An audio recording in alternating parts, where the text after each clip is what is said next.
भगवान के घर में देर है पर अंधेर नहीं। ये कहावत हम बचपन से सुनते आ रहे हैं, क्योंकि हमारे बड़ों ने हमें जो बताया हमने मान लिया।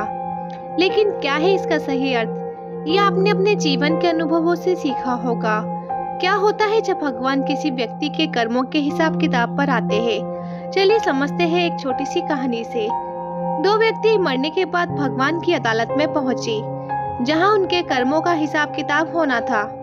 भगवान ने चित्रगुप्त को कहा, मृत्युलोक से इन दोनों व्यक्तियों के हिसाब किताब के चोपड़े लेकर आओ। दोनों व्यक्तियों के हिसाब का चोपड़ा लाया गया। देखने पर मालूम पड़ा कि जो व्यक्ति अभी बेईमान है, वह पहले बहुत ही ईमानदार हुआ करता था। उसने इतने अच्छे कर्म किए थे, इतनी ईमानदारी रखी थी कि बहुत बड़ा भाग्य उसको प्राप्त होना था।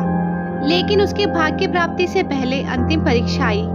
उस परीक्षा के आने पर उसने अपना धीरज खो दिया और वहां से उसने अपने जीवन का रास्ता बदल दिया और बेईमानी वाला जीवन अपना लिया।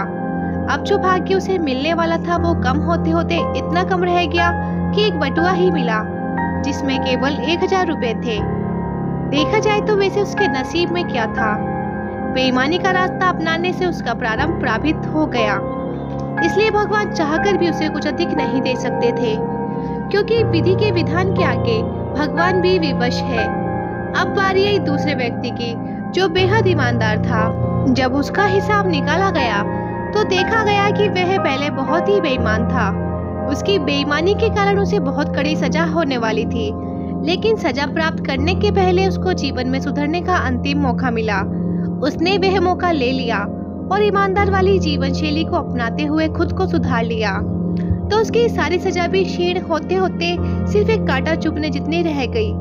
उससे जो कांटा चुभा वे उसकी ईमानदारी का फल नहीं था, बल्कि उसके पूर्व बेईमानी वाले जीवन की इतनी ही सजा बची रह गई थी। भगवान हर बुरे व्यक्ति को भी सुधरने का मौका देता है और हर अच्छे व्यक्ति की अच्छाई की परीक्षा भी लेता है। संसार में आज कई लोग कहते हैं कि बेईमानी से जीवन जियो तो मौज करोगे, लेकिन यह मौज थोड़े समय का है, क्योंकि जैसे ही पुण्य का फल क्षीण होगा, उसके बाद जो भोगना होगा वह बेहद मुश्किल होगा। तो दोस्तों, ये थी हमारी आज की कहानी।